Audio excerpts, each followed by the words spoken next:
আসসালামু আলাইকুম এভরিওয়ান। এখন রান্না করছি কালীবাউস মাছ রাতের জন্য। এটা ভীষণ মজার একটা মাছ, আমার তো অনেক পছন্দের।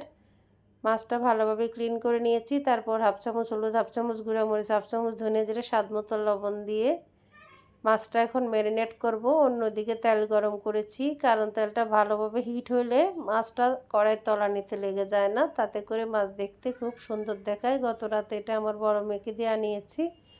অনেক দিন কালীবাউস মাছ খাওয়া হয়নি।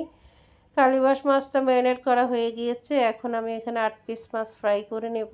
কালীবাউস মাছ দেখে আমার মরহুম মাকে ভীষণ মনে পড়ে গেল। আমার মা আমাদের পুকুরে বেড় দিলে জেলেকে একটা মাছ দিতে হতো, রুই কাতল মাছ। তো একবার এরকম আমরা বাড়িতে ছিলাম, আমার হাজব্যান্ড বুঝতে পারেনি কালীবাউস মাছটা দিয়ে রুই কাতল মাছ বাসায় নিয়ে এসছে। তারপর আমার মা বলল যে কালীবাউস মাছটা নিয়ে আসো, প্রয়োজনে রুই কাতলেরা যা যা চায় দিয়ে দাও, কোনো সমস্যা নেই। কালীবাউস মাছ আমার ভীষণ পছন্দের। আমার হাজব্যান্ড তাদেরকে ডাকতে ডাকতে তারা এত দূরে চলে গিয়েছে, ওর আওয়াজ তাদের কান পর্যন্ত পৌঁছায় নাই। তখন আমার মা খুবই কষ্ট পাইলো। আমার মাকে আমার হাজব্যান্ড সান্ত্বনা দিল, আপনি কোনো টেনশন নিয়ে না, ঢাকায় গিয়ে ওকে আমি কালীবাউস মাছ কিনে খাওয়াবো। অ্যাকচুয়ালি আমি বুঝতে পারি নাই, আমি ভাবছি রুই কাতল বেশি দামি মাছ, এটা রেখে কালীবাউসটা দিয়ে দিই।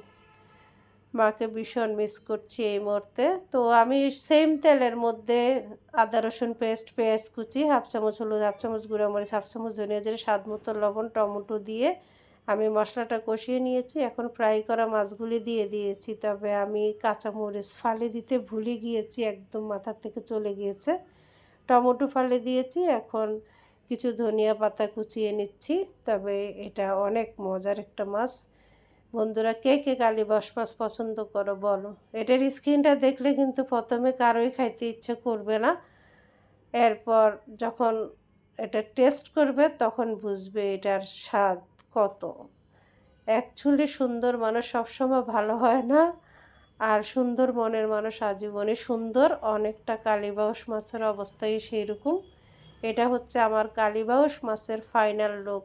আগে হচ্ছে দর্শনদারি, পরে হচ্ছে গুণ বিচারে। দেখতে যেতে অত সুন্দর, ইনশাল্লাহ খেতে অনেক ইয়াম্মি হবে।